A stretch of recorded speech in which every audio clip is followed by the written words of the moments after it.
what if the biggest thing that you're facing in your business is not, what system you're putting in? What if it's not, the fact that you have a hard time, you don't know how to hire great people, or, what if those aren't really the major things that are causing you issues in your business? What if it's something much deeper rooted that is really holding you back and holding your business growth from really happening? And the reason we say that is because it's most likely that's what's going on, right? Yeah. Because like we were experimenting earlier, you can have the greatest tool in the world, you have the greatest system in the world, but if you don't use them, like, it doesn't really matter. Yeah. What ultimately matters is the things that you kind of like give power to, right? And your own agency, kind of like your ability to make decisions. And so today, let's talk about that and why that is so important for you as a business owner, and what are the key things that, how they're actually impacting your business and you, and more importantly, what can you do about that? Yeah. And the odds that this is the reason why your business is not going the way you want it to, or it's not scaling at the scale you want it to, is very, very high, that you have no idea that this is what's holding you back. And with that, we're back with another episode of BizMeds. We are your hosts and neuroscience business coaches. My name is Saad. And my name is Darius, and we're here to give you the minimum effective dose, right? So it's hey, we don't need to over-engineer something. We need the thing that's going to give you the maximum amount of leverage for the least amount of effort to help you scale. Yeah. That's what this is about. And we're not here to kind of talk about things that aren't impactful. We've scaled $30 million in under 18 months. Like, these are the things that you have to come up against when you're doing that, to continually break through those levels, because unless you do, like, you're not able to do that. And today's topic is one of those really key things, that it's less tangible, that it's nice when you can look at a system, right? When you can look at, let's look at this data, or how these two systems are interacting, and we have a bottleneck between those. Those are things that are really easy to kind of thing. It's these things that exist in our minds and our brains and our souls that are, I think, the harder things to come to terms with sometimes, because we don't really look at them. We don't see, for the most part, if you're not looking, you don't see the results of them like immediately day to day. Yeah. I think what you do is you see the frustration, you see the outcome of all those things happening, because you're frustrated, you're feeling like you're working all the time, you're burned out, you're overwhelmed, and nothing ever seems to go the right way. Yeah. Yeah, exactly. And there comes a time when you have to really take a deep look into what's internally happening, and where you need to define the lines of your business before you actually just kind of continue going on the same route, hoping that your $10K a month is going to turn into $1 million a month, when in reality, like, you will not get there until you start dealing with the things that are causing that same problem. Yeah. And so I think how we'll frame this is, what I do love is, if you've not ever heard of Jerry Colonna, I first heard him on the Tim Ferriss podcast, and I'm probably going to butcher his history if I go through it, but he was, I think, one of the founding partners in a very large venture capital firm. And I think it was Flatiron. I think that's what it was. Anyway, he basically bootstrapped himself from a very young age, and was a very wealthy, powerful partner in this joint venture, or in the venture capital group and things like that. And he had some very important things happen in his life that caused him to do a lot of like soul searching and questioning and things like that. And he wrote a book called Reboot: The Art of Leadership and Growing Up. Or I butchered that probably, but it is something. The title is called Reboot, right?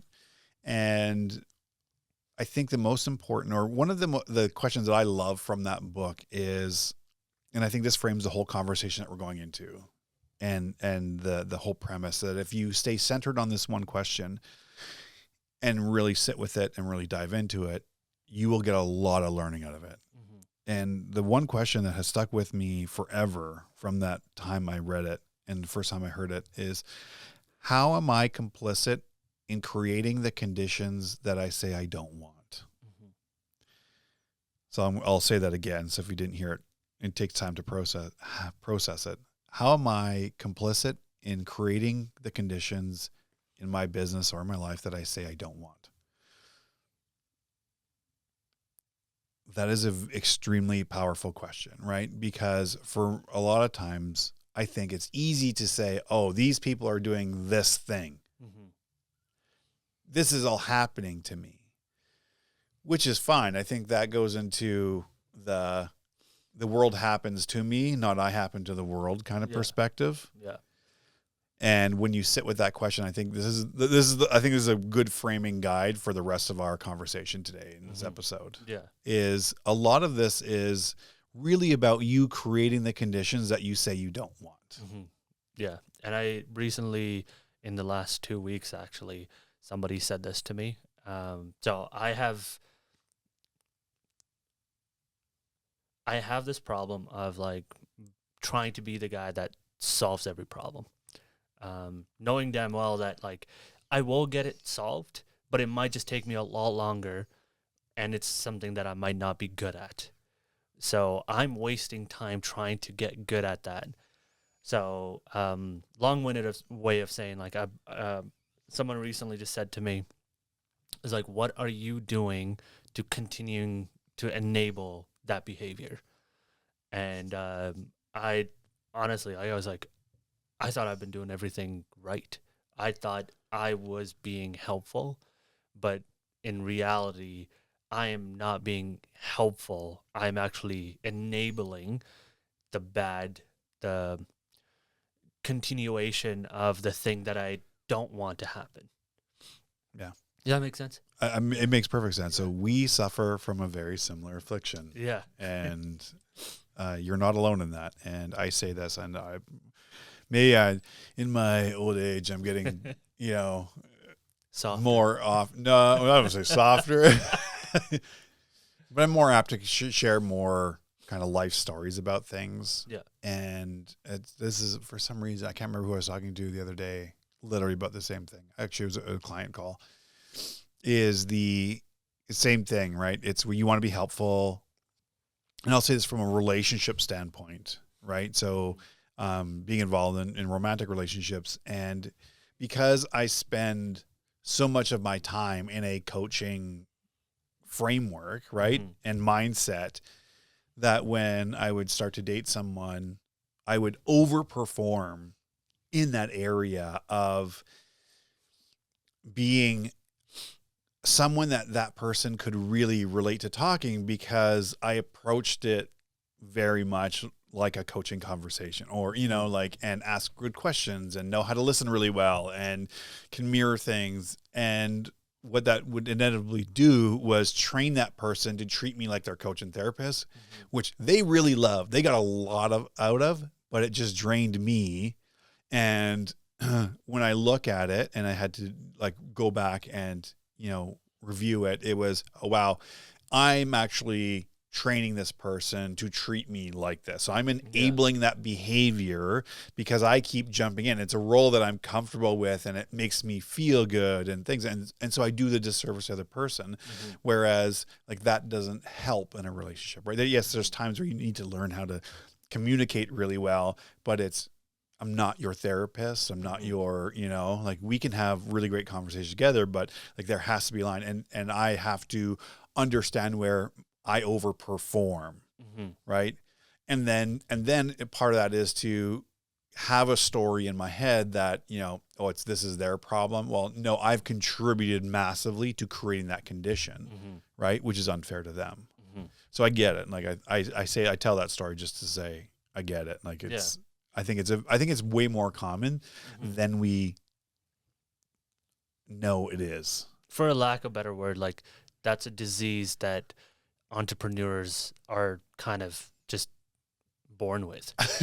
There's no cure to it, because that's how you become the entrepreneur. Yeah, you solve problems Yeah. and you want to solve more problems, and you try to solve all of the problems for everyone because you believe, like, especially when you're small and you're growing your company, like, people are looking to you, right? And there is a shift in your mindset and your belief system that you have to go through to come out the other side, where it's less about, okay, like it's like an apprenticeship model, right? Okay, you watch me and you, like, I'm going to do, you observe, right?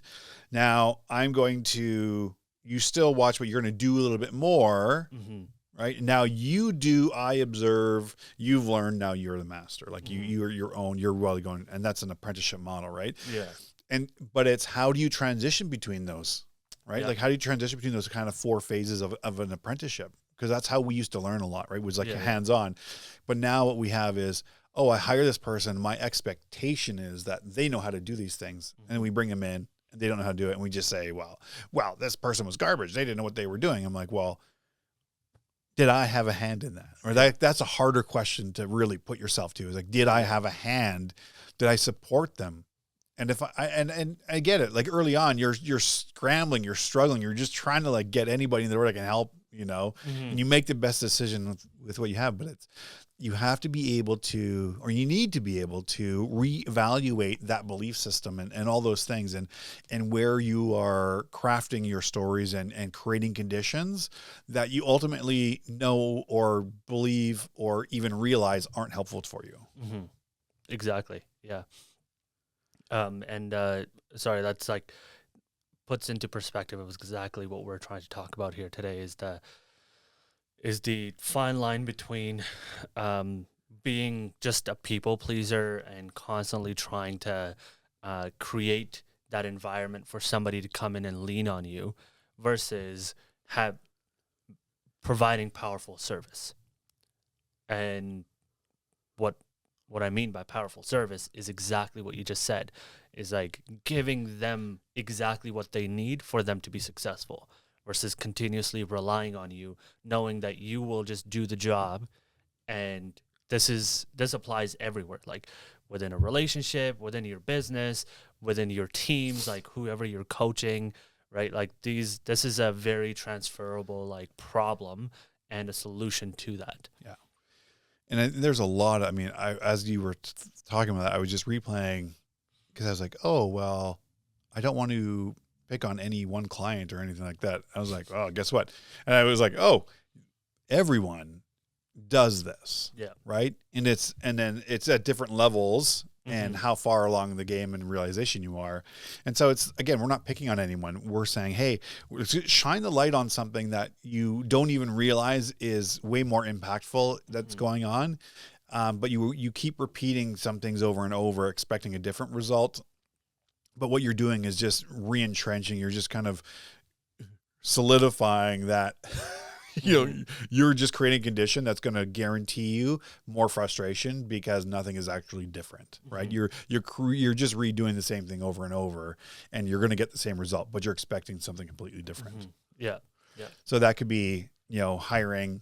That could be, I feel like I'm just so busy all the time. I will guarantee you, I swear I would bet $1 million that when someone says, I'm just so busy, I'm like, yeah, you might be busy, but I guarantee you're busy 80 to 90% on the wrong things. Yeah. Right. And it's more of you're just trying to solve all the problems, or you're jumping at things, or you're creating a problem simply because you don't have boundaries, or you're not resetting expectations. You think that just because a client emails you and asks you a question and say, hey, we would like this, you don't qualify it. You don't say, okay, like, what is the criticality of this? How, like, when were you expecting? You immediately just fire back this timeline. So now you've put yourself in the line of fire. Like, you've now put yourself under a time constraint that probably didn't necessarily have to be there, only because it exists in your mind. Because I got to just show them. I got to like be on it. But you don't even know anything about it. Yeah. You haven't stopped and stepped back and like, okay, well, that's standard, or put in a standard timelines for that. If you're looking for this thing, right? Like that, we need 4 to 6 weeks notice to be able to deliver that and deliver it really effectively. Right? Yeah. Cool. Because then you start to train your clients or whoever it is that they now have to take responsibility and be proactive. But if you are just, jumping at every time they do something, you are creating that condition. Like you're creating that, like, because in your head, I have to please them. And it's all about customer service. You can give great customer service, right? While still maintaining standards and boundaries and really clear expectations. Exactly. Yeah. And by doing that, you manage a lot of the noise and you streamline them into a behavior that's helpful for both of you, right? It helps them be way more proactive in getting a hold of you to say, oh, we have this thing coming up. We need to engage with them early, right? Yeah. And it prevents you from having to scramble and stack on another thing or 5 or 10 things. And then suddenly like, oh, I'm so busy. Well, you're so busy because you refused to stop for a second and think about this and put in, either standard guidelines or just better expectations or even better understanding of what was really going on. Yeah, exactly. Yeah. I can think about like 20 different examples right now where I realized that, in the business context with clients, whatever, you naturally in the environment that we work in, they just lean on us. And anytime a problem happens, they're like, oh, I'm just going to go to Darius. Oh, I'm just going to go to Saad. Like, they'll know exactly what to do. And they just lob it over to our side, not knowing that, like, hey, I can't just turn this around for you tomorrow. But that's just kind of how they feel because they know that we've been able to solve their problem. So you and like me, we end up being the quote unquote like enablers in that situation. Yeah. That like, hey, it is okay for you to just throw your problems the second it happens, like 8 p.m., 9 p.m. Like, hey, I need an answer on this right now, Darius. Like, whoa, hold on. Like, to be fair, that's all. I mean, that doesn't happen nearly as often as it once upon a time. Yeah. But still, right? But it's a constant conversation of, like then you have different tools in your tool belt now, right? So what's your 1-3-1? So if you're messaging me, it's what if you don't give me the 1-3-1, like, so what's the true problem, right? I'm forcing you to make sure that you are locked in to understanding what the real problem is, not what all the symptoms of what the problem are, like what's the true problem we're trying to solve. Because you have to start with the foundation of, are we solving the right problem? First and foremost, right? What are the 3 options that we have?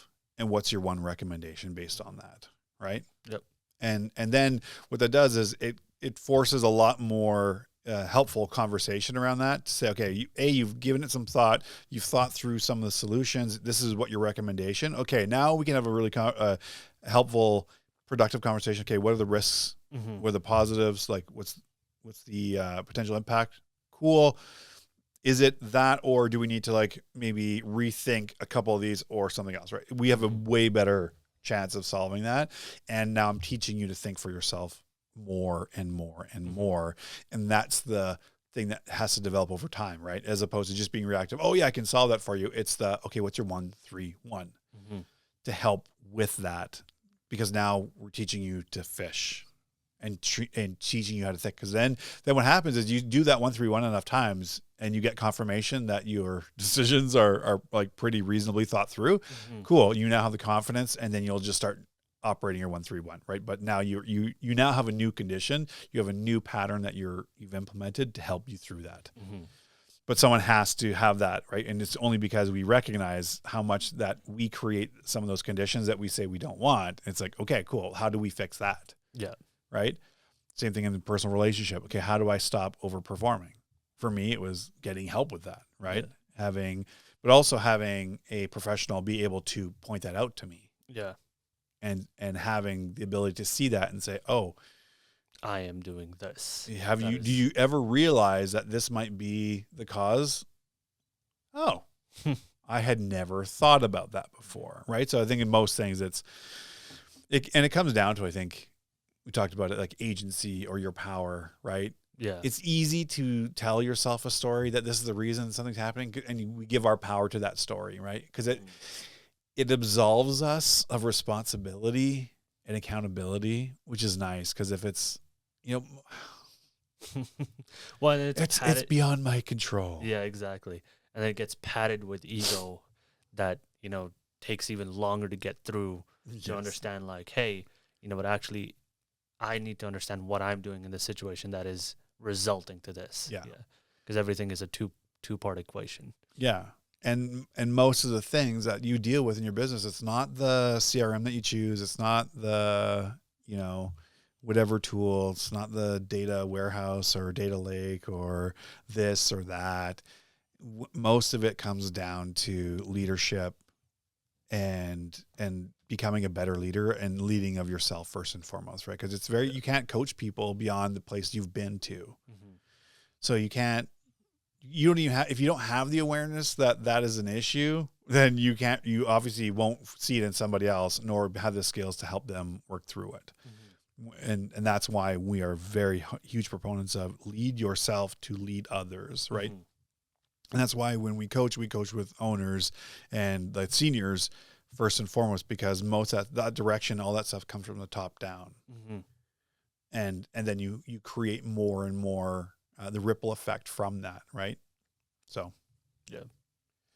Anything else you want to talk about on this one? No, I think we've kind of done a good job at like articulating that there's a fine line between being helpful and adding, value, and creating the whole like fish for yourself mentality versus like, hey, bring me the rod, bring me the bait, I will do all of the fishing every single time for you. Yeah. So, oh, you're hungry? Okay, let me fish for you. Exactly. Or let me solve that problem for you. Yeah.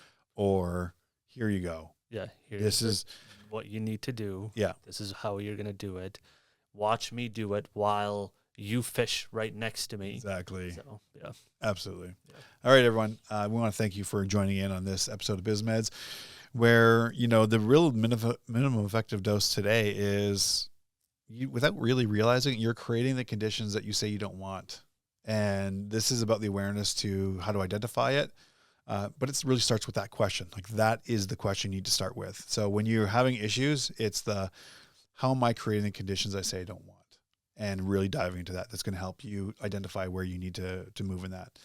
And so with that, we thank you for joining us. For my mom, for Saad's mom, love you. Thank you so much. And for those of you who just joining us or been with us to the very beginning, like, we see you, we know who you are. Thank you from the bottom of our hearts. Like, it just means everything. So all that we ask in return is that if you liked anything in this, if you got a little chuckle, maybe you think I just look funny, obviously Saad's the better looking one of us, then just share the show. Okay. Just share the show and just give it to someone to say, hey, watch this. I think you might really enjoy this. Right. And if you learned anything, just throw it in the comments. Say, hey, you know what? I didn't. Or if you didn't learn anything at all, tell us, right? And we'll fix that. Sign up for the masterclass down below, right? Invest under an hour, get 2 days of your week back every week for the rest of your life. And that's a pretty good return on investment. So, and again, at the end of the day, you'll reduce your cognitive load, get more of your life and enjoyment back, and be better able to serve those that you're called to serve. So remember that. And just with that, everyone, remember, you're 1 day away from the life you've always dreamed about. We're going to see you in the next episode.